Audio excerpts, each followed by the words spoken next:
নবী সাল্লাল্লাহু আলাইহি ওয়াসাল্লাম যখন নবী হলেন তখন তিনি সমস্ত অশ্লীলতার শেকড়টাকে উপরে ফেলে দিলেন।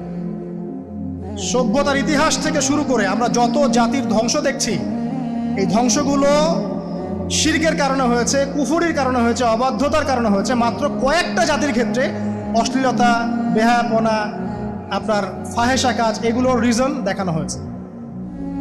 তো এ থেকে একটা বিষয় প্রমাণ করা যায়, এই কথাটা ভালো করে বোঝেন। এ থেকে একটা বিষয় প্রমাণ করা যায় যে যত সভ্যতা ধ্বংস হয়ে গেছে, ওই সভ্যতার মানুষরা আর যাই করুক না কেন, তাদের পোশাক আশাক ঠিকঠাক ছিল। কথা বুঝতে পারছেন না? যত সভ্যতা ধ্বংস হয়ে গেছে, আদ, সামুদ, নূহ, ফেরাউন, ঠিক আছে, যত সভ্যতা ধ্বংস হয়ে গেছে, তাদের আর যত পাপী থাক, হয়তো কেউ অহংকারী ছিল, কেউ কুফরি করেছে, কেউ শিরিক করেছে, হ্যাঁ, কেউ সন্তানদেরকে হত্যা করেছে, কেউ মানুষ হত্যা করেছে, কেউ জুলুম করেছে, কেউ অহংকার করেছে ইত্যাদি, কিন্তু তাদের পোশাক আশাক শতাব্দীর পর শতাব্দী ঠিকঠাকই ছিল। এটা নিয়ে আল্লাহ পাক কোরআনে খুব বেশি কথা বলেন না। তার মানে বোঝা যায় যে এটা রিমার্কেবল কোনো কথা বলার বিষয় ছিল না, আল্লাহ পাক বলেন। অর্থাৎ যুগ যুগ ধরে মানুষের শালীনতার পোশাকটা ঠিকই ছিল, কারণ মানুষ জানতো যে তাদের পিতামাতাকে আল্লাহ পাক, তাদের পিতামাতাকে ইবলিস নগ্ন করে দিয়েছিল জান্নাতে।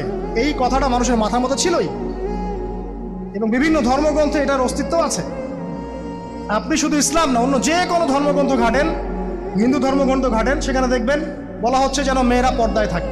দেখেন, আল্লাহ রাব্বুল আলামিন পবিত্র কুরআনুল কারীমের 7 নং সূরা সূরাতুল আ'রাফ এর 11 নম্বর আয়াতে বলেন, বিসমিল্লাহির রহমানির রহিম। আল্লাহ রাব্বুল আলামিন বলছেন, ওয়ালাকাদ খালাকনাকুম সুম্মা সাওয়ারনাকুম সুম্মা কুলনা লিল মালাইকাতি ইসজুদু লিআদম ফাসাজাদু ইল্লা ইবলিস লাম ইয়াকুম মিনাস সাজিদিন। আল্লাহ রাব্বুল আলামিন বলছেন, ওয়ালাকাদ খালাকনাকুম, নিঃসন্দেহে আল্লাহ রাব্বুল আলামিন সেই সত্তা যিনি তোমাদেরকে সৃষ্টি করেছেন। সুম্মা সাওয়ারনাকুম, এরপর তোমাদেরকে আকৃতি দান করেছেন, সুন্দর অবয়ব কাঠামো দান করেছেন, দৈহিক কাঠামো।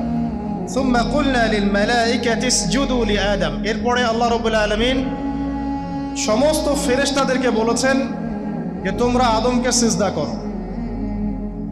আর সূরা বাকারার মধ্যে আছে, আল্লাহ পাক সৃষ্টি করার পরে আদম আলাইহিস সালামকে নাম শিক্ষা দিয়েছেন, অর্থাৎ জ্ঞান শিক্ষা দিয়েছেন, এবং এমন জ্ঞান শিক্ষা দিয়েছেন যেই জ্ঞান ফেরেশতারাও জানতেন না।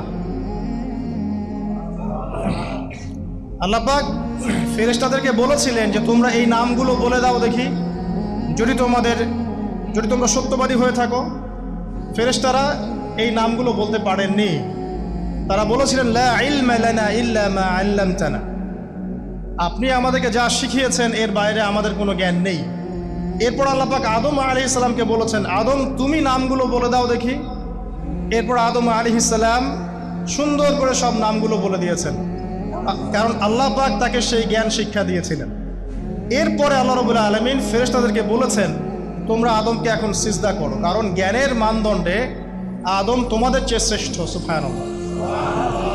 আর আমরা সেই আদম সন্তান, যদিও বা পৃথিবীতে আসার পরে আমরা আমাদের পরিচয়টা ভুলে গেছি।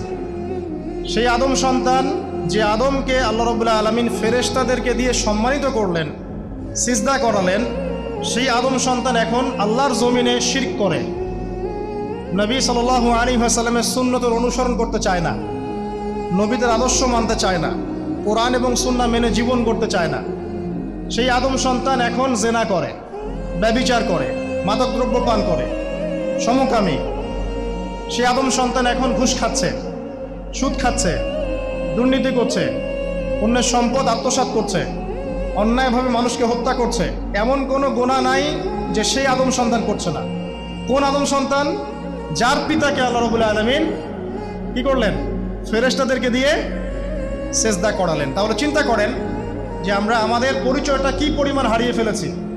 আমরা তো চেতনার কথা বলি না, শেকড়ের কথা বলি না, আমরা সংস্কৃতির কথা বলি না। এই কথাগুলো আমরা বলি। আমাদের সত্যিকারের চেতনা হচ্ছে ইসলামিক চেতনা।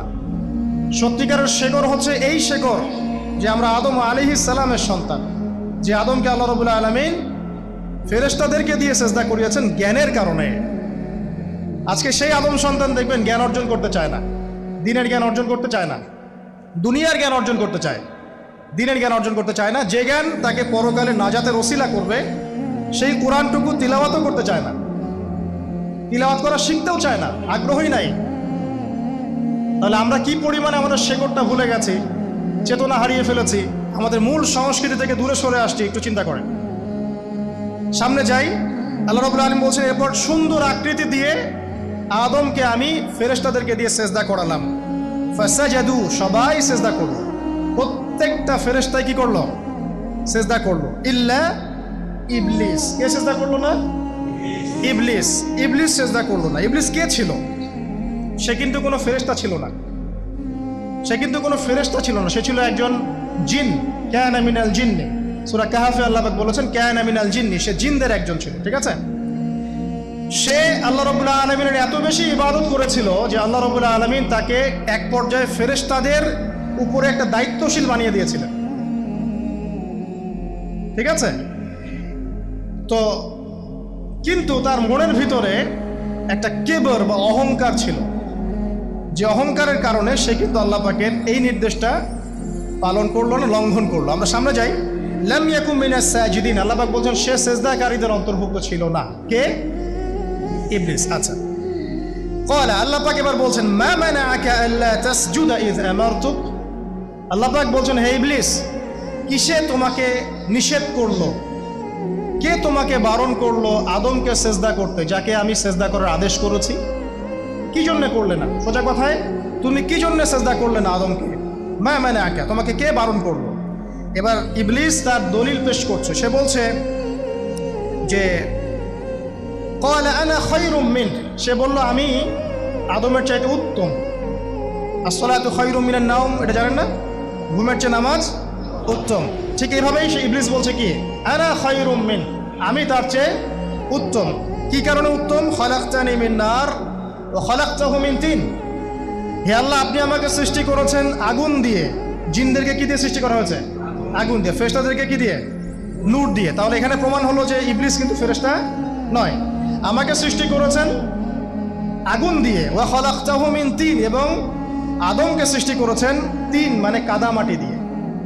তার মানে আগুন কাদামাটির চেয়ে সুপিরিয়র, বেশি মর্যাদা সম্পন্ন, ওর মানে কে আছে আর কি, এই কারণে সে সিজদা করলো না। এবার আল্লাহ রাব্বুল আলামিন বলছেন ক্বালা ফাহবিত মিনহা, ইবলিস এখান থেকে নেমে যাও। এটা কোন জায়গা? একদম মহাকাশের উপরে না, নাকি পৃথিবীতে? এটা সাত আসমানের উপরের ঘটনা। ইতিহাস শুরু হয়েছে মহাবিশ্বে, মানুষের অস্তিত্বও ছিল না এমন একটা সময় চলে গেছে। মহাবিশ্বে কোটি কোটি বছর চলে গেছে যখন মানুষ বলতে কিচ্ছু ছিল না। ছিল না, অনেক পরে মানুষকে সৃষ্টি করা হয়েছে। এখন দুনিয়াতে মানুষের চলাচল দেখলে মনে হয় মহাবিশ্বে সে একাই আছে, আর কেউ নাই, তাই না?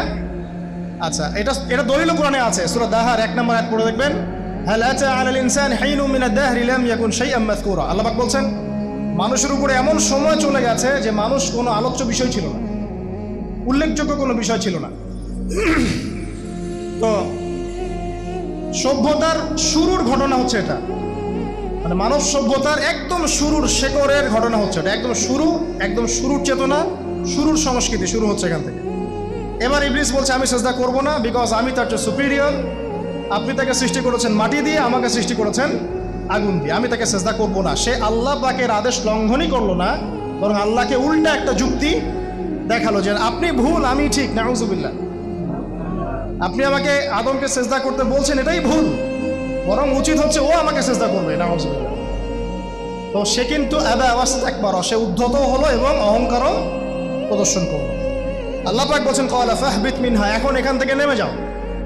এই জান্নাতি বলেন আর ওই ঊর্ধ্ব জগতই বলেন, সেখান থেকে তোমরা নেমে যাও, এখন তুমি নেমে যাও।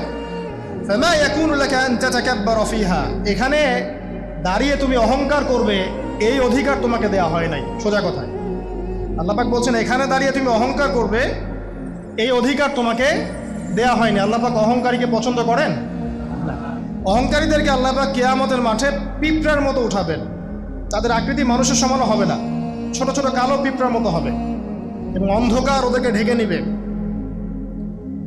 তো আমাদের মনে যাদের অহংকার আছে, আল্লাহর রাস্তায় অহংকার ছেড়ে দেই। অহংকার ইলমেরও থাকতে পারে, একজনের অনেক বড় ইলমি ডিগ্রি সার্টিফিকেট আছে, অমুক ফারেক তমুক ফারেক, অমুক মুহাদ্দিস, অমুক মুফাসসির, ডাবল ডিগ্রি, এটার অহংকার থাকতে পারে, ঠিক আছে। আবার অনেকের টাকা পয়সার অহংকার থাকে, অনেকের ক্ষমতার অহংকার থাকে, আবার এখনকার মেয়েদের সৌন্দর্যের অহংকার থাকে, থাকে না? এক এক মানুষের এক একটা অহংকার। অহংকারের ডেফিনেশনটা কি?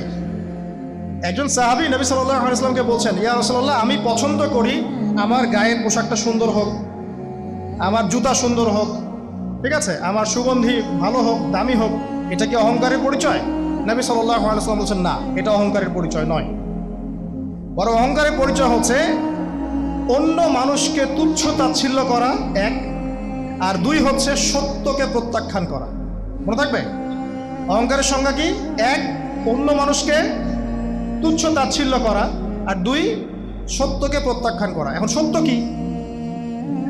আইনস্টাইনের থিওরি সত্য, নাকি পিথাগোরাসের উপপাদ্যই সত্য, নাকি আমাদের পশ্চিমারা যে সেকুলারিজম, কমিউনিজম, ডেমোক্রেসি ইত্যাদি ইত্যাদি, ন্যাশনালিজম, এগুলো দিয়ে দিয়েছে মতবাদগুলো, এগুলোই চূড়ান্ত সত্য? সায়েন্সই কি চূড়ান্ত সত্য? চূড়ান্ত সত্যটা কি আসলে? এক কথায় সূরা কাহফের 29 নম্বর আয়াতে সত্যের সংজ্ঞা আছে। কত নম্বর আয়াতে? সূরা কাহফের 29 নম্বর আয়াতে আল্লাহ পাক বলছেন, ওয়াকুলিল হাক্কু মির রাব্বিকুম, হে নবী আপনি বলে দিন সত্য সেটাই, ন্যায় অন্যায়ের চূড়ান্ত মানদণ্ড সেটাই, হক বাতিলের চূড়ান্ত মানদণ্ড সেটাই। কোনটা? যেটা তোমার রবের পক্ষ থেকে নাজিল হয়েছে। আমাকে বলেন যে রবের পক্ষ থেকে কি নাজিল হয়েছে? একসময় তাওরাত নাজিল হয়েছিল না? ওটাই হক ছিল। ওই সময় কি ছিল? সেটাই হক ছিল। জাবুর ওই সময়ের কি ছিল? হক। ইনজিল ওই সময়ের হক ছিল। এখন কি আছে আমাদের কাছে? কোরআন, এবং এর ব্যাখ্যা হচ্ছে হাদিস। কিয়ামত পর্যন্ত কি অন্য কোনো শরীয়ত আসবে? অন্য কোনো নবী আসবে? কেউ যদি বলে যে অমুকে নবী হবে, সে কি মুসলিম না কাফের? তাহলে কোনো সন্দেহ আছে? যদি কেউ দাবি করে যে মুহাম্মদ সাল্লাল্লাহু আলাইহি ওয়াসাল্লাম শেষ নবী নন, আরও নবী আসতে পারে, নাউজুবিল্লাহ, এবং এই কুফরি আকীদায় বিশ্বাসীকে কেউ যদি কাফের মনে না করে, সেও কাফের হয়ে যেতে পারে। বুঝতে পারছেন? আসেন, তো অহংকারের সংজ্ঞাটা আমরা জেনে নিলাম যে সত্যকে প্রত্যাখ্যান করা, আল্লাহর ওহীকে প্রত্যাখ্যান করা, মানে কোরআন এবং সুন্নাহ থেকে সরে আসা, এটাকে মিথ্যা মনে করা, বা অন্য কোনো মতবাদকে কোরআন সুন্নাহর সমকক্ষ মনে করলেও কুফরি হয়ে যাবে। এরকম মনে করে অন্য একটা মতদর্শ, একটা দর্শন, একটা ফিলোসফিক্যাল থট বা একটা স্কুল অফ থট কোরআন সুন্নাহর চেয়ে ভালো নয়, কিন্তু কোরআন সুন্নাহর সমমানের, এটাও যদি কেউ মনে করে, কাফের। কথা কি বুঝতে পারছেন? এটা হচ্ছে অ্যাবসলিউট ট্রুথ, মানে এটা সত্যের একদম সর্বোচ্চ স্টেজ, এর উপরে আর কিছু নাই। ভুলে গেছিলেন ভাই? আচ্ছা, এবার আসেন, আমরা অহংকারের সংজ্ঞা জানলাম, সত্যের সংজ্ঞাও জানলাম। এখানে ইবলিস কি করছে? সে অহংকার প্রদর্শন করছে। সে আল্লাহকে বলছে আপনি ভুল, আমি ঠিক। আদমকে সে তুচ্ছ তাচ্ছিল্য করলো এবং সত্যকে প্রত্যাখ্যান করলো, দুটোই কিন্তু ইবলিস করলো এখানে। আসেন, আল্লাহ পাক বলছেন ফাখরুজ, এখান থেকে বের হয়ে যাও হতভাগ। ফাখরুজ মানে উখরুজ মানে বের হও, অতএব ফাখরুজ, এখান থেকে বের হয়ে যাও। ইন্নাকা মিনাস সাগিরিন, তোমার অহংকার করার কোনো সুযোগ নাই এখানে, তুমি তো ছোট পুত্র। ইন্নাকা মিনাস সাগিরিন, সাগির মানে কি? তুমি এখান থেকে, তুমি বের হয়ে যাও এখান থেকে, তুমি একজন ক্ষুদ্র সত্তা, তোমার এখানে অহংকার করার কিচ্ছু নাই। কলা, এবার ইবলিস বলছে, এই জায়গাগুলো খুব ভালো করে শোনেন, আমাদের লেকচারের আসল জায়গায় কিন্তু যাবে ওইদিকে।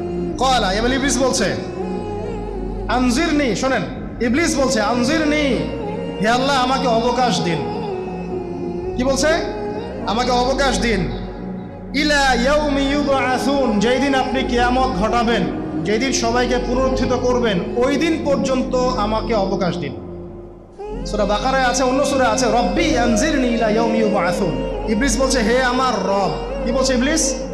হে আমার রব। ইবলিস কি তাহলে আস্তিক না নাস্তিক? কথা বলেন, ইবলিস কি আস্তিক না নাস্তিক? আস্তিক। ইবলিস বলছে যে ইয়া রব্বি, রব্বি, হে আমার রব, হে আমার প্রতিপালক। আল্লাহকে ইবলিস বলছে হে আমার প্রতিপালক, আনজিরনি, আমাকে অবকাশ দিন, ইলা ইয়াউমি ইউবআসুন, কিয়ামত দিবস পর্যন্ত, বা যেদিন আপনি পুরো মানব জাতিকে উঠাবেন কবর থেকে, আবার ওই দিন পর্যন্ত আমাকে অবকাশ দিন। তার মানে কিয়ামত যে হবে এটা নতুন করে লেখা হয় নাই, সভ্যতায় হিস্ট্রির শুরু থেকেই কিয়ামত ছিল। কথা বুঝতে পারছেন? ফেরেশতারাও জানতেন যে একদিন মহাবিশ্ব ধ্বংস হয়ে যাবে। যখন পৃথিবীতে মানুষকে পাঠানো হয়নি তার আগেই ফেরেশতারা জানতেন, আল্লাহ পাকের ইলমে ছিল, এবং তিনি এটা ফয়সালা করে দিয়েছিলেন যে একদিন এই পুরো মহাবিশ্বই ধ্বংস হয়ে যাবে। ইবলিস আগে থেকে জানতো যে কিয়ামত হবে, এই জন্য সে বলছে আমাকে কিয়ামত পর্যন্ত অবকাশ দিন। আল্লাহ পাক এবার কি বলছেন দেখেন, ইবলিস আল্লাহর কাছে চাইলো, আল্লাহ পাক তাও তাকে ফেরত দিলেন না। আর আমরা আল্লাহর কাছে চাইতে এখন হতাশা হয়ে যায় না, দোয়া করতে থাকি আর বলি যে আমার দোয়া তো কবুল হচ্ছে না। আর যে ইবলিস একটা জিনিস চাইলো, আল্লাহ পাক বললেন ক্বালা ইন্নাকা মিনাল মুনজারিন, যাও তুমি অবকাশপ্রাপ্তদের একজন, তোমাকে অবকাশ দেয়া হলো। এক কথায় তোমার দোয়া কবুল করা হয়েছে, তোমার অবকাশ তোমাকে দেয়া হলো, কারণ আল্লাহ পাক এটা পরীক্ষা করবেন ইবলিসকে দিয়ে, মানব জাতিকে। ক্বালা, এবার ইবলিসের চ্যালেঞ্জ শোনেন, এটাই আমাদের আজকের লেকচারের মূল পয়েন্ট। এই জায়গা থেকে ইবলিস চ্যালেঞ্জ করছে। কি চ্যালেঞ্জ করছে? ফাবিমা আগওয়াইতানি, হে আল্লাহ আপনি যে কারণে আমাকে বিচ্যুত করলেন, আমি আমার যে কৃতকর্মের কারণে আপনার রহমত থেকে বঞ্চিত হয়ে গেলাম, ঠিক আছে, লাআকউদান্না লাহুম সিরাতাকাল মুস্তাকিম, আমি সেই আদমের এবং আদমের সন্তানের সরল পথে ওত পেতে বসে থাকবো। কথাটা ভালো করে বোঝেন। ইবলিস চ্যালেঞ্জ করলো কাকে? আল্লাহকে। যে কারণে আল্লাহ আপনি আমাকে বহিষ্কার করলেন, এখন আমি কি করব? আমি এই আদম সন্তানের সরল পথে, আপনাকে পাওয়ার এই পথের আনাচে কানাচে আমি ওত পেতে বসে থাকব। কি জন্য বসে থাকব? যাতে করে আমি আদম সন্তানকে বিচ্যুত করতে পারি। শুধু তাই নয়, সে আরো বলছে সুম্মা লাআতিয়ান্নাহুম, আমি শুধু বসেই থাকবো না, আমি আদম সন্তানের কাছে আসব। মিন বাইনি আইদিহিম, তার সামন থেকে আসব। ওয়া মিন খালফিহিম, আদম সন্তানের পিছন থেকে আসব। ওয়া আন আইমানিহিম, তার ডান দিক থেকে আসব। ওয়া আন শামাইলিহিম, তার বাম দিক থেকে আসব। ওয়ালা তাজিদু আকসারাহুম শাকিরিন, আল্লাহ পাক আপনি তাদের বেশিরভাগকেই শুকরগুজার পাবেন না। কথা কি ক্লিয়ার না? কোনো সমস্যা? ইবলিস কি চ্যালেঞ্জ করলো? আমি শুধু বসেই থাকবো না, ডান দিক থেকে আসব, বাম দিক থেকে আসব, সামন থেকে আসব, পিছন থেকে আসব। আমি আদম সন্তানকে পথভ্রষ্ট করেই ছাড়বো, আপনি আদম সন্তানের বেশিরভাগকে পথভ্রষ্ট পাবেন। ইবলিসের কথার কি বাস্তব প্রতিফলন দেখা যায় এখন সমাজে? বেশিরভাগ মানুষ নামাজ পড়ে না পড়ে না? বেশিরভাগ মানুষ সুদ খায় না খায় না? বেশিরভাগ যুব সমাজ জেনা করতেছে না করতেছে না? বেশিরভাগ লোক মাদক খাচ্ছে না খাচ্ছে না? পৃথিবীর কোনো জায়গায় আল্লাহর বিধান আছে কি নাই? দুই একটা জায়গায় আছে আইওয়াশ, শোডাউন। বেশিরভাগ নারী পর্দায় চলে না চলে না? বেশিরভাগ মানুষ রোজা রাখে না রাখে না? বেশিরভাগ মানুষ যাকাত দেয় কি দেয় না? তাহলে ইবলিস যে বললো আপনি বেশিরভাগকেই শুকরগুজার পাবেন না, বেশিরভাগ মানুষ পরকালের স্বার্থে কাজ করে না দুনিয়ার স্বার্থে কাজ করে? কতজন মানুষ আল্লাহ পাকের দ্বীনটাকে প্রচার প্রসার প্রতিষ্ঠার কথা বলে বা কুরআন সুন্নাহর কথাগুলো মেনে চলে কতজন মানুষ? বেশিরভাগ লোক মেনে চলে। তাহলে ইবলিস কি সফল না ব্যর্থ? ইবলিসের চ্যালেঞ্জ কি সফল না ব্যর্থ? ইবলিসের কথা সে কিন্তু অক্ষর অক্ষরে পালন করেছে। আর ইবলিসকে আল্লাহ পাক কেন পৃথিবীতে নিয়েছেন? আমাদেরকে পরীক্ষা করার জন্য, যেন আমরা এই সরল পথ থেকে বিচ্যুত না হই। সামনে যান, আরো কঠিন কথা আছে। ক্বালা খরুজ মিনহা, আল্লাহ পাক বলছেন এখান থেকে বের হয়ে যাও। মাযউমান মাদহুরা, একদম অপদস্থ লাঞ্ছিত হয়ে এখান থেকে বের হয়ে যাও। লামান তাবিআকা মিনহুম, তুমি তো চ্যালেঞ্জ করলা আমাকে, ঠিক আছে, কিন্তু যে ব্যক্তি যেই তোমার অনুসরণ করবে, আল্লাহ পাকের কথা শোনেন, যেই তোমার অনুসরণ করবে, লাআমলাআন্না জাহান্নামা মিনকুম আজমাইন, যে পুরুষ বা নারী যেই হোক না কেন, যে আদম সন্তান ইবলিস তোমার অনুসরণ করবে, তোমার পথ ধরবে, আমি তোমাকে সহ এদের সবাইকে দিয়ে জাহান্নাম পূর্ণ করব। আল্লাহর কিচ্ছু যায় আসে না। আল্লাহ পাক যদি এই পুরো পৃথিবীটাকেও জাহান্নামে নিক্ষেপ করেন অবাধ্যতার কারণে, আল্লাহ পাকের কিছু যায় আসে? ওই যে আপনাদের এখানে নদী আছে না, কি বালাসী ঘাট, এখানে চর আছে না, চরের মধ্যে একটা বালুর কণার কি দাম আছে বলেন তো? একটা বালুর কণার কোন দাম আছে? এই পুরো মহাবিশ্বে পৃথিবীর অবস্থান এর চেয়েও কম। পুরো পৃথিবীর মানুষ যদি আল্লাহর অবাধ্য হয়, আল্লাহ পাক যদি পুরো দুনিয়াটাকে ধ্বংস করে দেন, জাহান্নামে নিক্ষেপ করেন, আল্লাহ পাকের কিছু যায় আসবে কিনা? এবার আসেন, এখান থেকে আমরা বুঝতে পারলাম যে ইবলিস একটা তৃতীয় সত্তা। আল্লাহ পাক আদম আলাইহিস সালামকে সৃষ্টি করলেন, নাম শিক্ষা দিলেন, সেজদা করালেন, ইবলিসকে সেজদা করতে বললেন, সে করলো না। সে চ্যালেঞ্জ করলো উল্টা যে আমি ওর চেয়ে উত্তম, আপনি ভুল আমি সঠিক, সে অহংকার করলো এবং একই সাথে সে আদমকে পথভ্রষ্ট করার চ্যালেঞ্জও করে বসলো। আল্লাহ পাক ঘোষণা করলেন, যদি কোনো আদম সন্তান তোমাকে ফলো করে, তোমাকে সহ তাকে আমি জাহান্নামে নিক্ষেপ করব। ঠিক আছে, এ পর্যন্ত। এবার সামনে আসেন। এবার আল্লাহ পাক আদমকে বলছেন, কাকে বলছেন? আদম আলাইহিস সালামকে বলছেন, ইয়া আদম, হে আদম। তার আগে আদম আলাইহিস সালামের বুকের পাঁজর থেকে কাকে সৃষ্টি করেছেন? হাওয়া আলাইহিস সালাম, সভ্যতার ইতিহাসের প্রথম নারী এবং ইতিহাসের সবচেয়ে সুন্দরী রমণী কে? হাওয়া আলাইহিস সালাম। আরেকজন আছেন সবচেয়ে সুন্দরী রমণী, কে? কে বলতে পারবেন? জি না, হ্যাঁ, নাম কি? মাশাআল্লাহ, ওই ওকে পুরস্কার দিও। কি নাম তোমার? মাশাআল্লাহ, মাশাআল্লাহ। দ্বিতীয় সুন্দরী রমণী, দুজন রমণীকে বলা হয় পৃথিবীর সবচেয়ে সুন্দরী রমণী।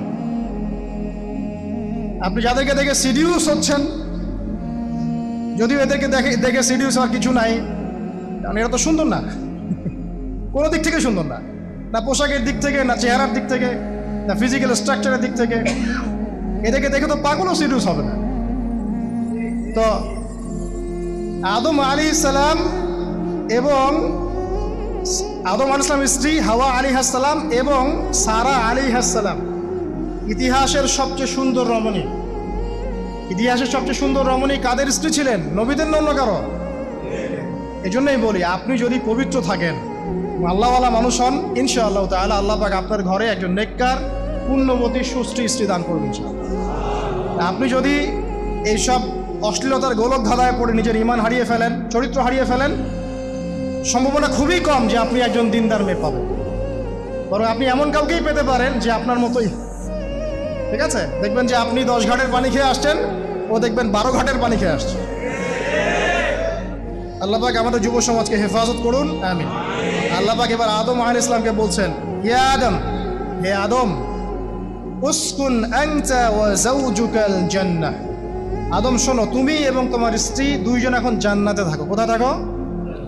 জান্নাতে থাকো। ওয়া কুলা মিন হাইসু শি'তুমা, যেখানে ইচ্ছা সেখান থেকে খাবার খাও। জান্নাতের নাজ নেয়ামতের কথা তো আপনারা শুনেছেন অনেক, আমি ওইগুলো বলতে যাচ্ছি না, সময় চলে যাবে। যা ইচ্ছা তাই পাবেন সেখানে, যা ইচ্ছা তাই। এমন একটা জায়গা যেটা কখনো কোনো চোখ দেখে নাই, কোনো কান শোনেও নাই।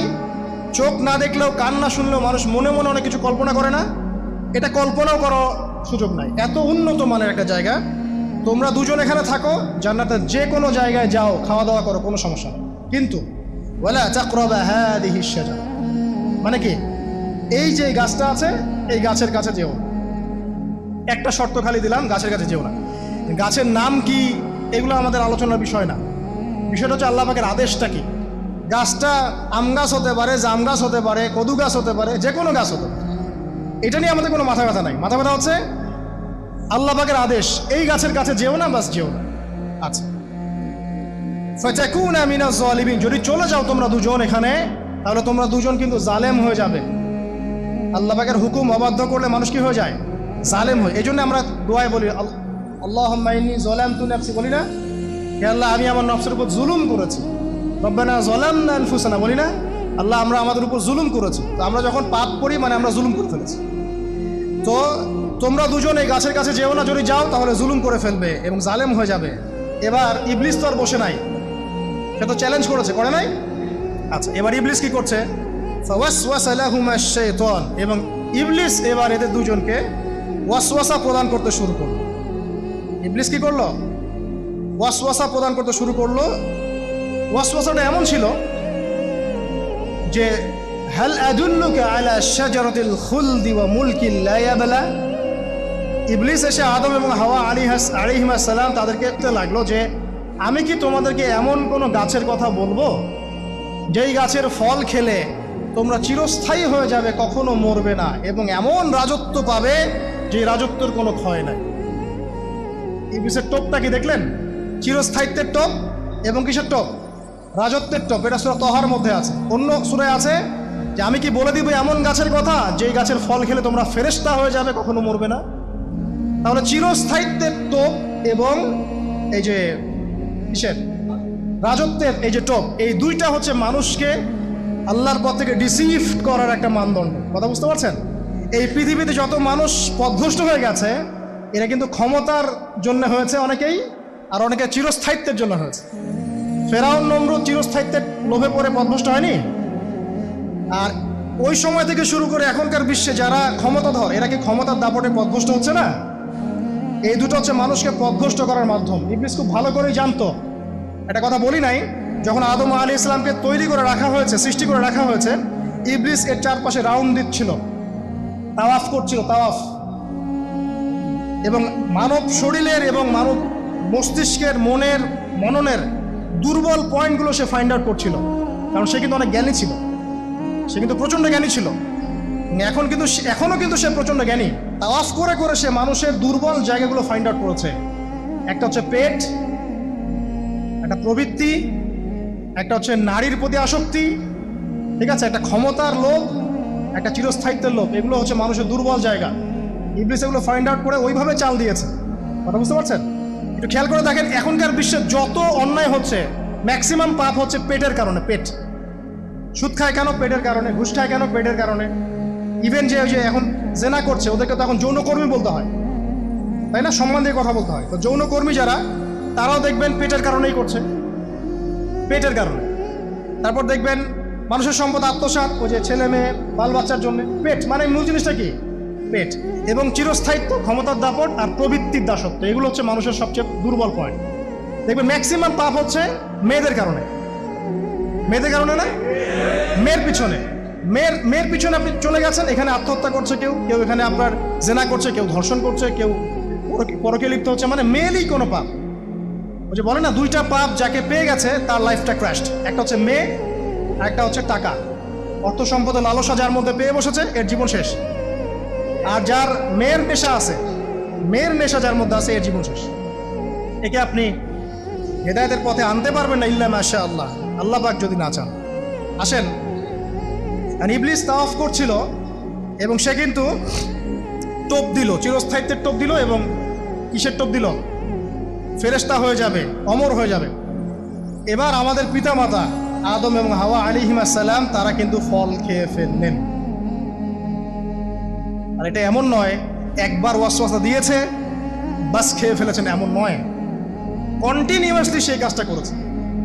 একটা মানুষ যখন জেনা করে, ইবলিস কি একবার এসে বললেই কেউ জেনা করে ফেলে? আস্তে আস্তে কিন্তু মানুষ জেনার পথে যায়। ওই যে প্রথমে একদিন, অনেক দিন একটা লেকচার দিয়েছিলাম না, প্রথমে গার্লফ্রেন্ড বয়ফ্রেন্ড একটা সম্পর্ক হয়, তাই না? তারপর কথাবার্তা হয়, মোবাইল ফোন এক্সচেঞ্জ করে, নোট এক্সচেঞ্জ করে, কফি খায়, আস্তে আস্তে ডেটিংয়ে যায়, পরে দেখবেন এক পর্যায়ে গিয়ে জেনা এভাবে। আর যারা ধর্ষক, এতে ডাইরেক্ট অ্যাকশন, এত সময় নাই, ডাইরেক্ট। তো ইবলিস প্রতিটা পাপ মানুষকে ধাপে ধাপে করায়। দেখবেন ইবলিস এখানেও কিন্তু আমাদের পিতামাতাকে ধাপে ধাপে ওইদিকে নিয়ে গিয়েছিল। এবার আসেন, আমাদের পিতামাতা ফল খেয়ে ফেললেন, এই জায়গাটা খুব ভালো করে বোঝেন। এই ফল খাওয়াটা আল্লাহর অবাধ্যতা না? আল্লাহ পাক বলেছিলেন না যে জালেম হয়ে যাবে? আল্লাহ পাকের অবাধ্য হলেন। অবাধ্যতার ফলাফলটা কি হলো এবার শোনেন। আমরা সবাই জানি অবাধ্যতার ফলাফল কি? আল্লাহ পাক জান্নাত থেকে নামিয়ে দিয়েছেন, তাই তো? এর আগে আরেকটা ফলাফল হয়েছে। এই ফলাফলের সাথে আমাদের বর্তমান সময়কার যে ইস্যুটা চলছে, পোশাক, নারী, সংস্কৃতি, হাবিজাবি, হ্যাঁ, বেহায়াপনা, বেলাল্লাপনা, এই ইস্যুটা এখানে জড়িত। এটা আমারও বুঝতে এবং খুঁজে পেতে সময় লেগেছে।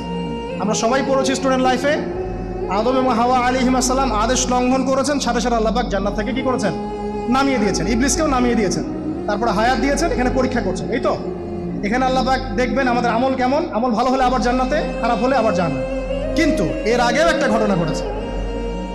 যে মুহূর্তে আমাদের পিতামাতা ফল খেয়েছেন, গাছের কাছে গিয়েছেন, আল্লাহ পাকের আদেশটা লঙ্ঘন করেছেন, সাথে সাথে তাদের গায়ের পোশাকটা খুলে পড়ে গেছে। আমি বুঝাতে পারি নাই। পুরো মহাবিশ্বের প্রথম লজ্জা, প্রথম অপমান, প্রথম শাস্তি, ঠিক আছে, আল্লাহর অবাধ্যতার প্রথম পরিণাম লজ্জাহীনভাবে গা থেকে কাপড় খসে পড়ে যাওয়া। প্রথম শাস্তি, প্রথম অবাধ্যতা এবং প্রথম অবাধ্যতার পরিণতি পুরো মহাবিশ্বে সভ্যতার শুরু থেকে শেষ পর্যন্ত প্রথম অ্যাক্সিডেন্ট, বা এই যে আমরা বলছি পরিণতি, পাপের পরিণতি, অবাধ্যতার পরিণতি, সেটা হলো গা থেকে কাপড় খুলে যাওয়া। এই কথা আল্লাহ পাক বলছেন এখানে, লিয়ুবদিয়া লাহুমা মা উরিয়া আনহুমা মিন সাওয়াতিহিমা, ইবলিস তোমাদের পিতামাতাকে এই গাছের কাছে নিয়ে গিয়ে ফল খাইয়ে তাদের গা থেকে পোশাক খুলে ফেলে দিয়েছে। এবার কি বুঝতে পারছেন যে ইবলিস এখন বিশ্বে কি করছে?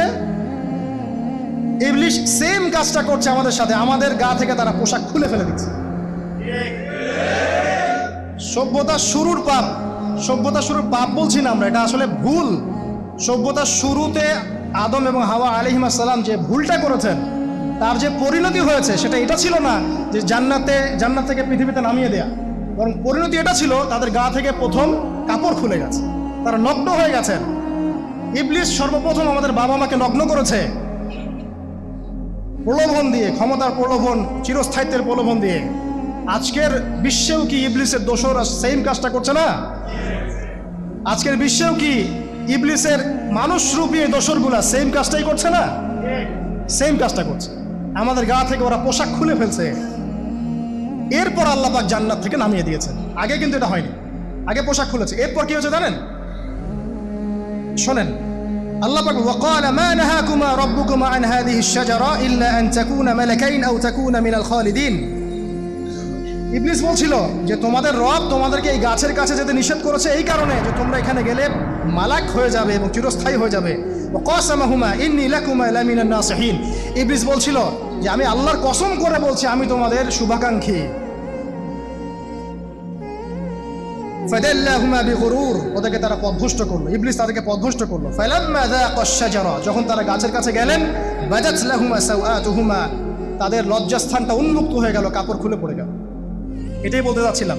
ওয়াতাফিকা ইয়াখসিফানি আলাইহিমা মিন ওয়ারাকিল জান্নাহ, এবং আদম এবং হাওয়া আলাইহিস সালাম জান্নাতের গাছের পাতা ছিঁড়তে লাগলেন এবং সেই পাতা দিয়ে লজ্জাস্থান ঢাকতে লাগলেন। আপনার বাবা আপনার মাকে যদি কেউ রাস্তায় নগ্ন করে ফেলে আপনার কেমন লাগবে? আপনি কি করবেন তার ইজ্জত সম্মান বাঁচানোর জন্য? আমাদের পিতা মাতাকে ইবলিস জান্নাতে নগ্ন করে দিয়েছিল এবং আমাদের পিতা মাতা জান্নাতের পাতাগুলো ছিঁড়ে ছিঁড়ে লজ্জাস্থানকে আবৃত করতে শুরু করলো। ওয়ানাদাহুমা রাব্বুহুমা, এবং আল্লাহ পাক বলছেন এবার আল্লাহ পাক তাদের দুজনকে ডাকলেন, ডেকে বললেন আলাম আনহাকুমা আন তিলকুমা শাজারা, হে আদম এবং হাওয়া তোমাদের দুজনকে কি আমি বলি নাই যে এই গাছের কাছে যাবে না? ওয়াকুল লাকুমা ইন্নাশ শাইতানা লাকুমা আদুউম মুবিন, আমি কি তোমাদেরকে বলি নাই নিশ্চয়ই শয়তান তোমাদের স্পষ্ট প্রকাশ্য শত্রু? ক্বালা, এবার তারা তাদের ভুল বুঝতে পারলেন। আল্লাহ পাকের কত দয়া মানুষের প্রতি দেখেন।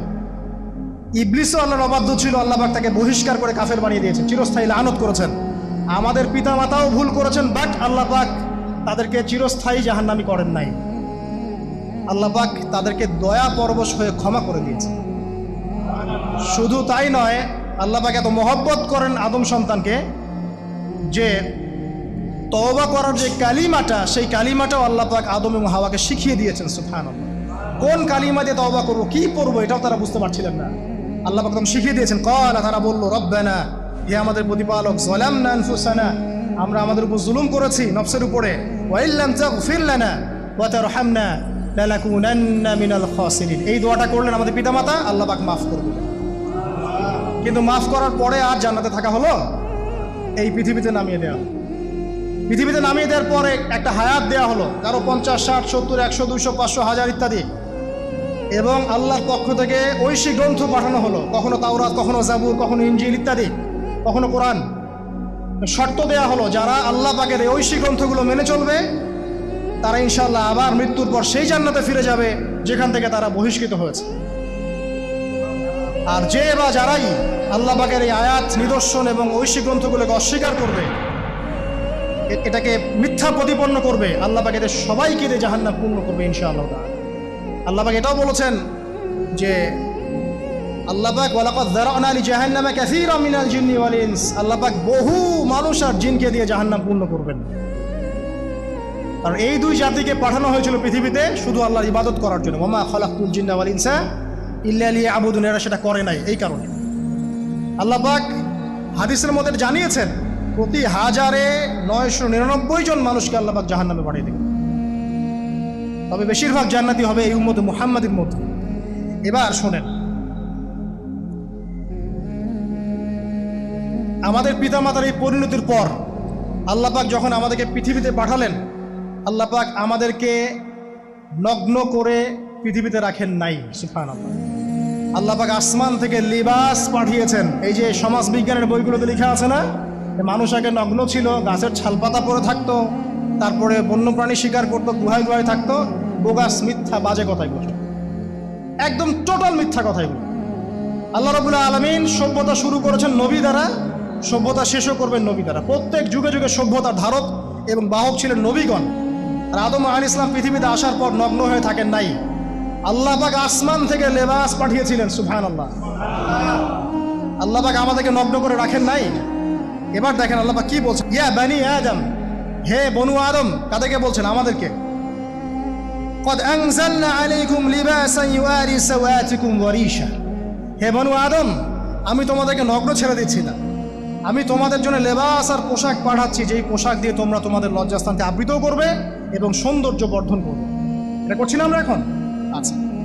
ওয়ালিবাসুত তাকওয়া যালিকা খায়র, আর তাকওয়ার লেবাস, তাকওয়ার পোশাকটা হচ্ছে সবচেয়ে উত্তম। যেমন দেখেন আমাদের সতর কি এই নাভির উপর থেকে হাঁটুর নিচ পর্যন্ত না, তাই বলি কি আমরা সবাই এভাবেই ঘুরি? এটা সর্বনিম্ন একটা স্কেল, তাই না? এর উপর আপনি জুব্বা পরছেন, পাগড়ি পরছেন, টুপি পরছেন, বা আপনি হয়তো আরো ঢিলাঢালা কোনো পোশাক পরছেন, এই পোশাকটাকে বলা হচ্ছে তাকওয়ার পোশাক। ওয়ালিবাসুত তাকওয়া যালিকা খায়র, এটা আরো উত্তম। একজন মেয়ের, অনেক আলেম বলছেন যে চোখ, এই চোখটুকু ঢেকে বের করে দেখা যাবে, বলছে না? অনেকে বলেছেন কিনা? কিন্তু এটাও যদি কেউ সামনে জিলবাব দিয়ে ঢেকে রাখে তাহলে কি উত্তম নয়? পর্দার ক্ষেত্রে উত্তম নয়? তো লিবাসুত তাকওয়া যালিকা খায়র, তাকওয়ার যে পোশাক সেটা আরো উত্তম বেশি। নর্মালি তো পোশাক দিয়েছি, তাকওয়ার পোশাক সবচেয়ে উত্তম বেশি। আল্লাহ পাকের একটা সতর্কবাণী শুনে নেবার, যালিকা মিন আয়াতিল্লাহ, এই পোশাকটা আল্লাহ পাকের নিদর্শন। পোশাকটা কি? আল্লাহ পাকের নিদর্শন। লাআল্লাকুম ইয়াযাক্কারুন, যাতে করে তোমরা স্মরণ করতে পারো। কি স্মরণ করব? ওই যে আমাদের পিতামাতাকে নগ্ন করে দিয়েছে ইবলিস, এটা মনে রাখতে পারো তোমরা, এটা আল্লাহ পাকের নিদর্শন। ইয়া বানি আদম, হে বনু আদম, লা ইয়াফতিনান্নাকুমুশ শাইতান। এবার শোনেন, আল্লাহ পাক আমাদেরকে বলছেন, হে বনু আদম, লা ইয়াফতিনান্নাকুমুশ শাইতান, শয়তান যেন আবার তোমাদেরকে ফিতনায় ফেলতে না পারে। পৃথিবীতে তোমরা থাকবে, শয়তানের বহু দোসর তোমাদের সামনে থাকবে, ডানে বামে, যে ডান থেকে আসবে, বাম থেকে আসবে, হ্যাঁ, সামন পিছন থেকে আসবে, মিডিয়ার মধ্যে দিয়ে তোমাদের ঘরে ঘরে ঢুকে যাবে শয়তানের দোসর। লা ইয়াফতিনান্নাকুমুশ শাইতান, শয়তানের দোসররা যেন তোমাদেরকে ফিতনায় ফেলতে না পারে। কে বলছেন? আল্লাহ পাক বলছেন। কিরকম ফিতনা? কামা আখরাজা আবাওয়াইকুম মিনাল জান্নাহ, ঠিক যেভাবে শয়তান তোমাদের পিতা মাতাকে জান্নাত থেকে বের করে দিয়েছিল, ওই রকম ফিতনায় যেন ফেলতে না পারে। ঠিক আছে? ওয়ায়ানজিউ আনহুমা লিবাসাহুমা, এবং শয়তান তোমাদের পিতা মাতার লেবাস খুলে ফেলেছিল, নগ্ন করে দিয়েছিল, নগ্নতা, বেহায়াপন, অশ্লীলতা শিখিয়েছিল, ওইদিকে ধাবিত করতে চেয়েছিল।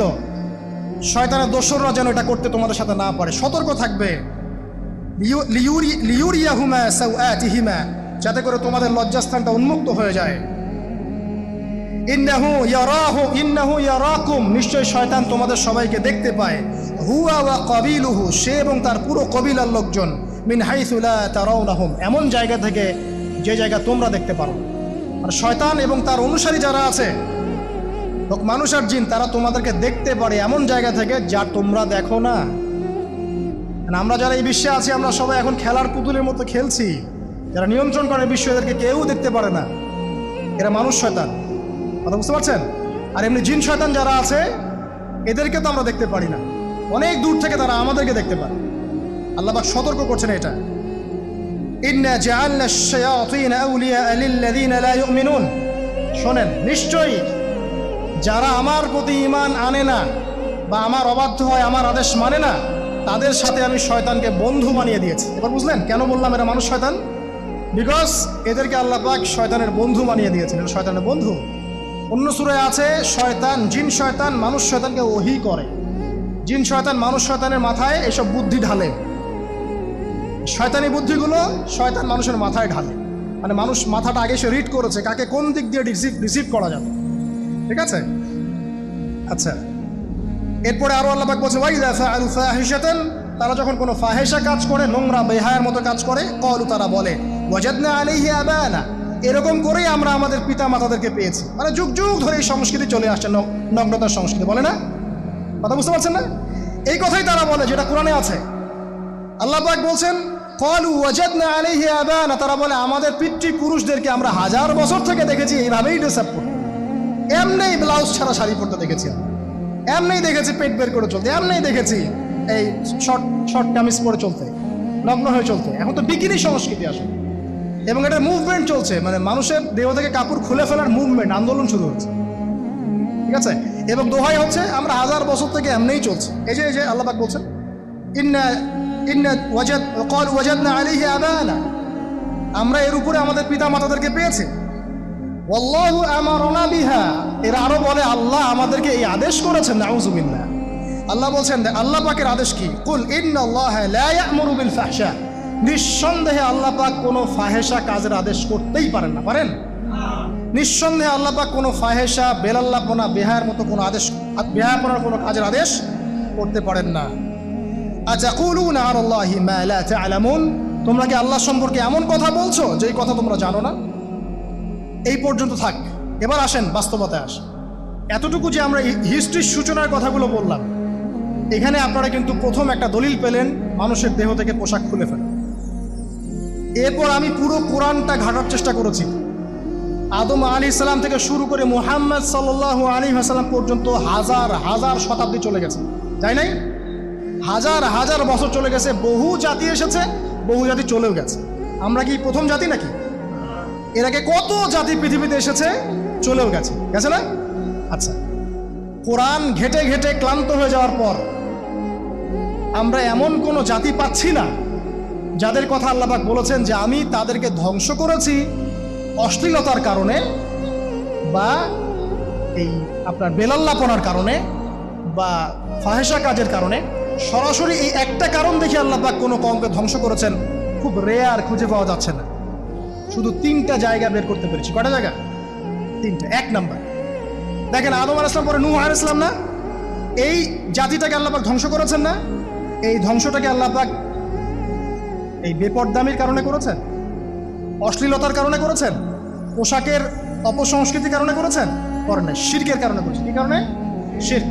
আল্লাহ পাক সবাইকে ডুবিয়ে মেরেছেন, কিন্তু ওরা যে নগ্ন পোশাক পরে রাস্তাঘাটে চলাফেরা করতো এই কথাটা কিন্তু আল্লাহ পাক বলেন। তার মানে ওদের পাপ এটা ছিল না। এরপর ইব্রাহিম আলাইহিস সালামের কওম কি এই কারণে ধ্বংস হয়েছে? অশ্লীলতার কারণে ধ্বংস হয়েছে? বেহায়াপনার কারণে ধ্বংস হয়েছে? নগ্নতা সংস্কৃতির অপচর্চার কারণে ধ্বংস হয়েছে? না। শিরকের কারণে। আদ জাতি এই কারণে? না। সামুদ জাতি এই কারণে? না। একটা জাতি পাওয়া যায়, তার নাম কওমে লূত। কি নাম? কওমে লূত। এই লূত কওম ছিল সমকামী, তারা মেয়েদের সাথে বিবাহ বন্ধনে আবদ্ধ হতো না, বরং ছেলেদের ছেলে ছেলে জেনা করতো না। এই একটা জাতি পাচ্ছি ইতিহাসে যারা অশ্লীলতার কারণে, ফাহেশা কাজের কারণে, সমকামিতার কারণে, নোংরামির কারণে আল্লাহ পাক পুরো উপরে উঠিয়ে নিচে নামিয়ে ধসিয়ে দিয়েছে। এই একটা জাতি পেলাম। আরেকটা জাতি পাওয়া যায়, তার নাম হচ্ছে বানু ইসরাইল। কি নাম? বানু ইসরাইল। আল্লাহ রাসূল সাল্লাল্লাহু আলাইহি ওয়াসাল্লাম বলছেন যে তোমরা দুনিয়া থেকে বেঁচে থাকো এবং নারীর ফিতনা থেকে বেঁচে থাকো। কারণ বানু ইসরাইল মানে মূসা আলাইহিস সালামের যে কওম ছিল, এই কওমের মধ্যে প্রথম ফিতনা দেখা দিয়েছিল মেয়েদের ব্যাপারে। এই একটা পেলাম যে মেয়েদের কারণে, বেহায়াপনার কারণে, অশ্লীল পোশাকের কারণে, নগ্নতার কারণে একটা সভ্যতাকে আল্লাহ পাক শাস্তি দিয়েছে। 2টা পাওয়া গেল, ঠিক আছে? 1, 2, একটা লূত, একটা হচ্ছে বানু ইসরাইল, ঠিক আছে? নবী সাল্লাল্লাহু আলাইহি ওয়াসাল্লাম যখন নবী হলেন তখন তিনি সমস্ত অশ্লীলতার শেকড়টাকে উপরে ফেলে দিলেন। সভ্যতার ইতিহাস থেকে শুরু করে আমরা যত জাতির ধ্বংস দেখছি, এই ধ্বংসগুলো শিরকের কারণে হয়েছে, কুফরির কারণে হয়েছে, অবাধ্যতার কারণে হয়েছে। মাত্র কয়েকটা জাতির ক্ষেত্রে অশ্লীলতা, বেহায়াপনা, আপনার ফাহেশা কাজ, এগুলোর রিজন দেখানো হয়েছে। তো এ থেকে একটা বিষয় প্রমাণ করা যায়, এই কথাটা ভালো করে বোঝেন। এ থেকে একটা বিষয় প্রমাণ করা যায় যে যত সভ্যতা ধ্বংস হয়ে গেছে, ওই সভ্যতার মানুষরা আর যাই করুক না কেন তাদের পোশাক আশাক ঠিকঠাক ছিল। কথা বুঝতে পারছেন না?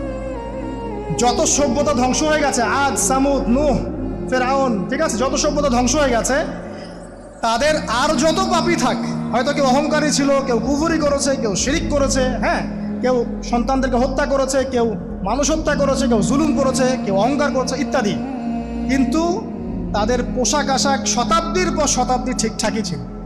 এটা নিয়ে আল্লাহ পাক কোরআনে খুব বেশি কথা বলেন না। তার মানে বোঝা যায় যে এটা রিমার্কেবল কোনো কথা বলার বিষয় ছিল না, আল্লাহ পাক বলেন। অর্থাৎ যুগ যুগ ধরে মানুষের শালীনতার পোশাকটা ঠিকই ছিল, কারণ মানুষ জানতো যে তাদের পিতামাতাকে আল্লাহ পাক তাদের পিতামাতাকে ইবলিস নগ্ন করে দিয়েছিল জান্নাতে। এই কথাটা মানুষের মাথার মধ্যে ছিলই, এবং বিভিন্ন ধর্মগ্রন্থে এটার অস্তিত্ব আছে। আপনি শুধু ইসলাম না, অন্য যে কোনো ধর্মগ্রন্থ ঘাটেন, হিন্দু ধর্মগ্রন্থ ঘাটেন, সেখানে দেখবেন বলা হচ্ছে যেন মেয়েরা পর্দায় থাকে।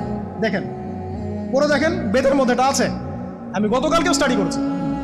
এবং খ্রিস্টান ধর্মগ্রন্থ পড়েন, সেখানে দেখবেন লেখা আছে, ওদের যে ওল্ড নিউ টেস্টামেন্টে আছে, দেখবেন যে যারা মাথার চুল দেখিয়ে বেড়ায় তাদের শাস্তির কথা বলা হয়েছে চুল যেন কেটে দেওয়া, ওদের ধর্মগ্রন্থে আছে। যারা জিউস, যারা পুরো বিশ্বে মুসলিমদেরকে অত্যাচার করে থাকে, এদের ধর্মগ্রন্থেও পর্যন্ত আছে যে যখন ইসহাক আসছিলেন, একজন নারী জিজ্ঞাসা করলেন কে আসছেন, তার ভৃত্য বললেন যে আমার প্রভু আসছেন। তখন তিনি নেমে নিজে একটা ঢিলাঢালা পোশাক পরলেন, তারপর সামনে গেলেন। শুধুমাত্র ইসলাম ধর্মে নয়, যত ধর্ম চলে গেছে পৃথিবীতে, সমস্ত ধর্মের মধ্যেই নারীদের শালীন পোশাকের কথাটা বর্ণিত আছে এখন পর্যন্ত। তার মানে যারা এখন অশালীন বিষয়ের দিকে মানুষকে ধাবিত করতে চায়, এদের আসলে কোনো ধর্ম নাই। ধর্মের সাথে এদের কোনো সম্পর্ক আসলে নাই। আর আমরা কিন্তু কথা বলছি ধর্মের বেসিসে, হোক সেটা হিন্দুইজম বা খ্রিস্টানিজম বা জিউডিজম বা ইসলাম, আমরা ধর্মের বেসে কথা বলছি। এখন আমরা এর বেসিসে দেখবো কোনটা ঠিক কোনটা বেঠিক, তাই না? কোনটা সত্য কোনটা মিথ্যা, কোনটা ন্যায় কোনটাও নয়, তখন আমরা এর বেসিসে দেখবো, অন্য কোনো ভিত্তির বেসিসে দেখবো না। এখানে চেতনা, যুগ যুগ ধরে চলে আসা সংস্কৃতি, আমাদের বাপদাদা দোহাই, এইসব ইস্যু আনা যাবে না। বেস হবে কি? কোরআন এবং সুন্নাহ, এবং অন্যান্য ধর্মগ্রন্থগুলো যদি ওটাতে রাজি থাকে ওটাতেও, কারণ প্রত্যেকটা ধর্মগ্রন্থেই বলা আছে শালীনতার কথা, লম্বা ঢিলাঢালা পোশাকের কথা, হোক সেটা হিন্দুইজম বা খ্রিস্টানিজম বা জিউডিজম। পড়ে দেখেন, না থাকলে আমার কাছে আসেন, প্রতিটা ধর্মগ্রন্থে এটা কথা লেখা আছে। এবার আসেন, সর্বশেষ নবী মুহাম্মদ সাল্লাল্লাহু আলাইহি ওয়াসাল্লাম যখন নবী হন, আরবের ওই চিত্রটা, জেনা, ব্যভিচার, পরকীয়, অশ্লীলতা, এটাকে সমূলে উপড়ে ফেলে দেন 23 বছরের মধ্যে। 23 বছরের নববী জীবনের পরে সেখানে কোনো জেনা আছে, কোনো বেপরদামি আছে, কোনো ব্যভিচার আছে, কোনো সুদ আছে, কোনো শিরক আছে, কোনো মাদক আছে? যেগুলো আছে খুবই অল্প, যেটা আছে সেটা কি খুবই অল্প, এটা কিন্তু ধরা যায় না। দুই একটা অ্যাক্সিডেন্ট হতেই পারে, এক্সেপশনাল সামথিং কি এক্সাম্পল হতে পারে? যেটা কমন সেটা হচ্ছে এক্সাম্পল। মানে আপনি বলবেন যে মেয়েদের শালীনতার কথা এবং এর কারণে ধর্ষণের সংখ্যা বৃদ্ধি হচ্ছে, এই কথা আপনি যখন বলবেন, কিছু মানুষ আপনাকে বলবে যে তাহলে বোরখাওয়ালা মেয়ে কেন ধর্ষিত হচ্ছে, তাহলে বাচ্চা কেন ধর্ষিত হচ্ছে? আপনাকে বলছি পরিসংখ্যানটা কতটুকু, কেন হচ্ছে সেটা আমরা জবাব দিব। আগে বলছি পরিসংখ্যান কতটুকু। যারা বেপর্দায় চলছে এদের হ্যারাসমেন্টের পরিসংখ্যানটা বেশি না বোরখাওয়ালা মেয়ের পরিসংখ্যানটা বেশি? বলেন। যারা বেহায়ার মতো চলছে, বেপর্দায় চলছে, এদের পরিসংখ্যানটা বেশি নাকি শিশু অ্যাবিউজিং এর পরিসংখ্যানটা বেশি? তাহলে মূল যে জায়গাটা, ওইখানে আগে ফোকাস করতে হবে, তারপরে আমরা গৌণ জায়গায় যাব। এবং এই জায়গাটাতে আমরা দলিল বা প্রমাণ হিসেবে পেশ করব মানুষের রুচিবোধের পরিবর্তন, মানসিকতার পরিবর্তন এবং পাশবিক একটা প্রবৃত্তির দাসত্ব। এটা কিভাবে হচ্ছে? এটা পর্নোগ্রাফির কারণে হচ্ছে, এটা পর্নোগ্রাফির কারণে হচ্ছে, মিডিয়ার কারণে হচ্ছে, অবাধ ফ্রি মিক্সিংয়ের কারণে হচ্ছে, যৌন সুরসুরির কারণে হচ্ছে, এবং যৌনতাকে সহজলভ্য করে দেওয়ার কারণে এই দুর্ঘটনাগুলো ঘটছে। আচ্ছা, আগে আমি আমার পয়েন্টে আসি। নবী সাল্লাল্লাহু আলাইহি ওয়াসাল্লাম যখন এটার শিকড়টা উপরে ফেলে দিলেন, তখন কিন্তু মক্কা, মদিনা, পুরো জাজিরাতুল আরবে আর কোনো বেহায়াপনার কোনো শিকড় থাকলো না। আল্লাহ পাক কিভাবে এটা করলেন? পুরো হিস্ট্রির ইতিহাস টেনে দিয়ে আল্লাহ পাক কয়েকটা আদেশ নাজিল করলেন। সেই আদেশটা কোরআন এবং সুন্নাহে আছে। আল্লাহ পাক প্রথমে ছেলেদেরকে বললেন, শোনো, সূরা নূর 30 নম্বর আয়াত। আল্লাহ পাক ছেলেদেরকে বললেন, তোমরা তোমাদের চোখ নিচু রাখো, এটা আমাদের দায়িত্ব। প্রত্যেকটা ছেলের দায়িত্ব, বেগানা মেয়েকে দেখলে চোখটা কি করবে? নিচু করবে, সিম্পল। তাহলে আপনি সিডিউসড হবেন, এক কথা। 2 নাম্বার, আল্লাহ পাক আমাদেরকে বললেন, তোমরা তোমাদের লজ্জাস্থানকে হেফাজত করো। কাদেরকে? আমাদেরকে, মানে ছেলেদেরকে। প্রথমে আল্লাহ পাক ছেলেদেরকে বললেন, চোখ নিচু করে রাখো, লজ্জাস্থানে হেফাজত করো, ঠিক আছে? সূরা বানী ইসরাঈল আল্লাহ পাক বললেন, জেনার ধারের কাছেও যেও না, ধারের কাছেও যেও না। আল্লাহ পাক আরো বললেন, যদি কেউ জেনা করে ফেলে, সূরা নূরে, তাহলে তাকে 100টা বেত্রাঘাত করতে হবে। কয়টা? 100টা, এবং 1 বছরের জন্য তাকে বহিষ্কার করতে হবে। আল্লাহ পাক শাস্তিও দিলেন, শুধু তাত্ত্বিক বিধান দেন নাই, শাস্তিও দিয়েছেন। কারণ শুধু তাত্ত্বিক বিধান দিয়ে হবে? আমি যদি ওয়াজ করে বেড়াই, ভাই মদ খায়েন না, কোনো শাস্তি না অ্যাপ্লাই করি, তাহলে কি মদ ছাড়বে মানুষ? আমরা যদি বলি হত্যা করা মহাপাপ, মহাপাপ, দুর্নীতি করা মহাপাপ, মানুষ দুর্নীতি ছাড়বে না যতক্ষণ না শাস্তি নিশ্চিত করা যাচ্ছে। আল্লাহ পাক তাত্ত্বিক কথা শুধু বললেন না, শাস্তিও নিশ্চিত করলেন। তারপর আল্লাহ পাক আরো বললেন, যদি বিবাহিত কোনো ব্যক্তি ব্যভিচার করে তাহলে তাকে রজম করতে হবে, মাটিতে পুঁতে তাকে পাথর নিক্ষেপ করে হত্যা করে দেবে। ঠিক আছে, শাস্তি। এরপরে দেখেন আল্লাহ পাক মেয়েদেরকে বলছেন, এবার মেয়েদেরকে বলছেন তোমরা মূলত ঘরে থাকো, যদি বাইরের পরিবেশ তোমাদের অনুকূলে না থাকে তোমরা ঘরে অবস্থান করো। ওয়াকরনা ফি বুয়ুতিকুন্না ওয়ালা তাবাররুজনা তাবাররুজাল জাহিলিয়াতিল উলা, তোমরা মূলত ঘরে থাকো। জাহিলি যুগে মেয়েরা যেভাবে নিজেদেরকে প্রদর্শন করে বেড়াতো এই কাজটা তোমরা করো না।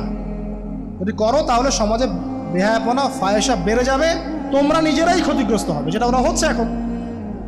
আচ্ছা, এরপর আল্লাহ পাক আরো বললেন, হে নবী আপনি আপনার স্ত্রী এবং মুমিন নারীদেরকে বলেন তারা যদি বাহিরে যায় যেন জিলবাব দিয়ে তাদের পুরো বক্ষদেশটাকে ঢেকে নেয়। তাহলে পোশাকের সংস্কৃতির শেকড় কোত্থেকে শিখবো? আমি কোত্থেকে শিখবো? আল্লাহ পাক কর্তৃক নাজিলকৃত সর্বশেষ ঐশী গ্রন্থ থেকে শিখবো নাকি? যে বইয়ের মধ্যে কোনো ভুল নাই সেটাই তো আমার শেখার মাধ্যম হবে নাকি? নাকি যে দর্শনে হাজারটা ভুল সেটা শিখবো আমি? আল্লাহ পাক এখানে বলছেন মুমিন নারীদেরকে বলো বাইরে গেলে পরে তারা যেন জিলবাব দিয়ে কাপড় দিয়ে সুন্দর করে বক্ষদেশ এবং ঢেকে রাখে। বোরখার কথা এখানে নাই শব্দ, ঠিক আছে? ঢেকে রাখা ঢিলে ঢালা পোশাকের কথা এসেছে। আচ্ছা আসেন, বললেন যে তোমরা অমুক অমুক অমুক অমুক, যেমন আপনার বাবা, আপনার ভাই, আপনার এই যে সন্তান, এই যে মাহারাম যারা আছে এদের সামনে ছাড়া অন্যদের সামনে যখনই যাবে তোমরা কিন্তু হিজাব অবলম্বন। আল্লাহ পাক হিজাবের বিধান দিলেন, চক্ষু নিচু করতে বললেন, লজ্জাস্থানের হেফাজত করতে বললেন, এবং যদি এর পরেও কেউ ভুল করে ফেলে তাহলে আল্লাহ পাক শাস্তির কথাও বললেন। আল্লাহ পাকের সিস্টেমটা সুন্দর হলো না? এই সিস্টেমটা নবী সাল্লাল্লাহু আলাইহি ওয়াসাল্লাম অ্যাপ্লাই করলেন, সমাজ থেকে সমস্ত জেনা ব্যভিচারের ভিত্তি উঠে চলে গেল। সুবহানাল্লাহ বলবেন না? এটা হলো অবস্থা। তারপর আল্লাহ রাব্বুল আলামিন শুধু পর্দার কথা বলেই ক্ষান্ত হলেন না, কারণ একটা বিধান দিলেই মানুষের সব কিছু সলভ হবে না। আল্লাহ পাক শোনেন, এদিকে মনোযোগ দেন। আল্লাহ পাক এর পাশাপাশি আমাদেরকে 5 ওয়াক্ত নামাজ পড়তে বললেন। ঠিক আছে, নামাজ পড়লে মানুষ ভালো হবে, নৈতিকতা শিখবে, আল্লাহর সাথে ক্লোজ সম্পর্ক হবে। আল্লাহ পাক কোরআন তেলাওয়াত করতে বললেন, ঠিক আছে, কোরআন মেনে চলতে বললেন। আল্লাহ পাক আমাদেরকে আল্লাহর জিকির করতে বললেন, নবীর সুন্নাহ মতো চলতে বললেন। আমি যেটা বলতে যাচ্ছি যে আল্লাহ পাক শুধু পর্দার কথাগুলো বলেই একটা বিধান দিয়ে শেষ করে দিলেন না, কারণ শুধুমাত্র হিজাবের সাথেই পুরো সোসাইটির সমস্যাগুলো জড়িত না, এখানে আরো অনেক বিষয় আছে। যদি আপনি নৈতিকতা না শেখেন, একটা বোরখাওয়ালা মেয়েকে আপনি টিস করতে পারেন, ঠিক আছে? যদি আপনার মধ্যে আল্লাহর ভয় তাকওয়া না থাকে, আপনি কিন্তু একটা বাচ্চাকেও ধর্ষণ করতে পারেন, সুযোগ পেলে আপনি করে ফেলবেন। আপনার মধ্যে আল্লাহর ভয় না থাকলে আপনি কিন্তু গোপনে জেনা করতে পারেন বা পর্ন দেখতে পারেন। তাই আল্লাহ পাক শুধু হিজাবের বিধানটা দিয়েই ক্ষান্ত হলেন না, আল্লাহ পাক আনুষঙ্গিক আরো অনেক কথা বললেন, যে তোমরা পবিত্র হও, বেশি বেশি আল্লাহর জিকির করো, 5 ওয়াক্ত সালাত নামাজে পড়ো, কোরআন তেলাওয়াত করো, নবীর সুন্নাহ মেনে চলো, দিনই কাজে ব্যস্ত থাকো, সৎ কাজের আদেশ করো, অসৎ কাজে নিষেধ করো। মানে এই সবগুলো কাজ যখন একসাথে হবে, আপনার মনটা কি হবে? পবিত্র হবে। আপনার মনের মধ্যে আল্লাহর নূর চলে আসবে। আর আপনার মনে আল্লাহর নূর চলে আসবে, তখন এইসব অন্ধকার বা এই যে জাহিলিয়াতগুলো আপনার কাছে ভালো লাগবে না। যখন আপনার ইন্টারনাল যে সোলটা আছে এটা যখন এনলাইটমেন্ট হবে আল্লাহর নূর দিয়ে, তখন আপনার কাছে এইসব হারাম প্রিমিক্সিং, হারাম পরকিয়া, আপনার জেনা, আপনার ব্যভিচার, পর্ন, এগুলো বিভীষিকাময় মনে হবে, আপনার কাছে ভালো লাগবে না। আল্লাহ পাক অন্তর জগৎটা পরিবর্তন করার জন্য আমাদেরকে এই সিস্টেমগুলো দিলেন। শুধু হিজাবই করবে, this is not necessary.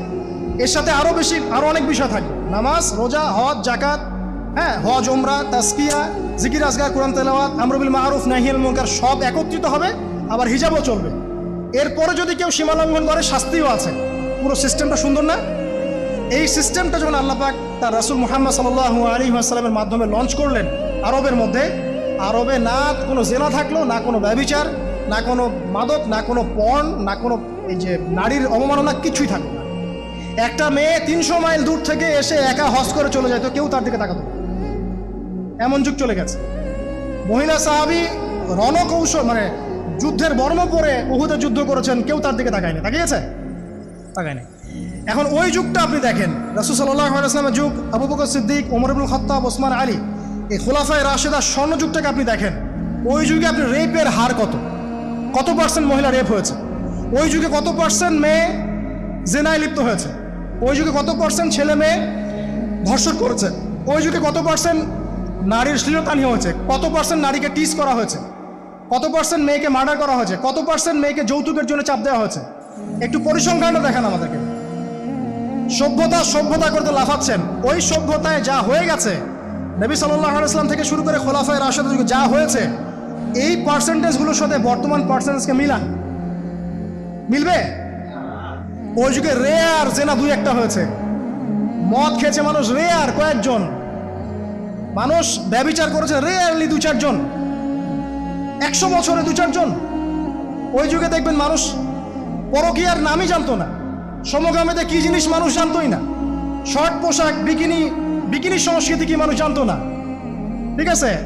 Uncover you, এই যে মুভমেন্ট চলছে, এগুলার মানে কি মানুষ জানতো না, জানতো? ওই যুগে কি মুসলিমরা পিছিয়ে ছিল? জ্ঞান বলেন, বিজ্ঞান বলেন, অর্থনীতি বলেন, রাজনীতি বলেন, সমরনীতি বলেন, অস্ত্রশস্ত্র বলেন, কোন সেক্টরে কি মুসলিমরা তখন পিছিয়ে ছিল কিনা? উত্তর দেন, পিছিয়ে ছিল? ছিল না। তাহলে স্বর্ণযুগ আমরা কোনটাকে বলবো? এই বর্তমান দাজ্জালীয় সভ্যতাকে স্বর্ণযুগ বলবো, নাকি খোলাফায়ে রাশেদার এবং নবী সাল্লাল্লাহু আলাইহি ওয়াসাল্লামের রেখে যাওয়া যুগটাকে স্বর্ণযুগ বলবো? তাহলে ওই যুগ যদি স্বর্ণযুগ হয়, তাহলে ওই যুগের সুন্নাহ এ যুগে অ্যাপ্লাই করতে হবে না? তাহলে ওই যুগের সমস্যা যেমন দূর হয়েছে, এই যুগের সমস্যা দূর হবে না? এই সহজ বাংলা কথাটা বললে কি আমরা মৌলবাদী হয়ে যাব? এই সহজ বাংলা কথা বুঝতে গিয়ে কি আমি ধর্মান্ধ হয়ে যাব, ব্যাকডেটেড হয়ে যাব? এই কথাটা আমরা বলতে এখন সাহস পাই না, কি কারণে? সভ্যতার ইতিহাস ঘেটে দেখেন, ওই সভ্যতাই ছিল জ্ঞানে, শিল্পে, অস্ত্রে, প্রযুক্তিতে, অর্থনীতিতে মুসলিমরা একদম স্বর্ণ শিখরে। কোনো একজন মুসলিমকে হত্যা করার কেউ সাহস করেছিল? একজন মুসলিম নারীকে ধর্ষণ করার কেউ সাহস করেছে? একজন মুসলিম শিশুকে কেউ বোম মেরে হত্যা করেছিল?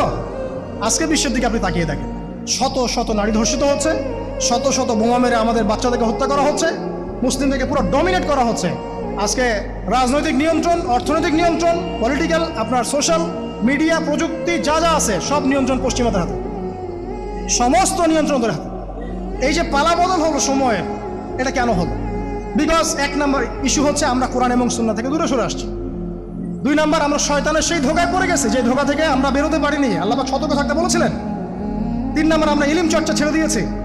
4 নম্বর হক কথা বলাও ছেড়ে দিয়েছি। 5 নম্বর সৎ কাজের আদেশ, অসৎ কাজের নিষেধ ঠিকঠাক মতো হচ্ছে না। 6 নম্বর দেখেন আমরা জানি যারা আমল ঠিক মতো করছি না। 7 নম্বর আমরা বক ধার্মিক হয়েছে, বক ধার্মিক, খালি নামাজ, রোজা, হজ, জাকাত আর তসবির মধ্যে ইসলাম, বাকি কোনো জায়গায় ইসলাম নাই, কোনো জায়গায় ইসলাম নাই। সমস্যা এগুলা দেখবেন, পরিবারের কাঠামো ভেঙে যাচ্ছে।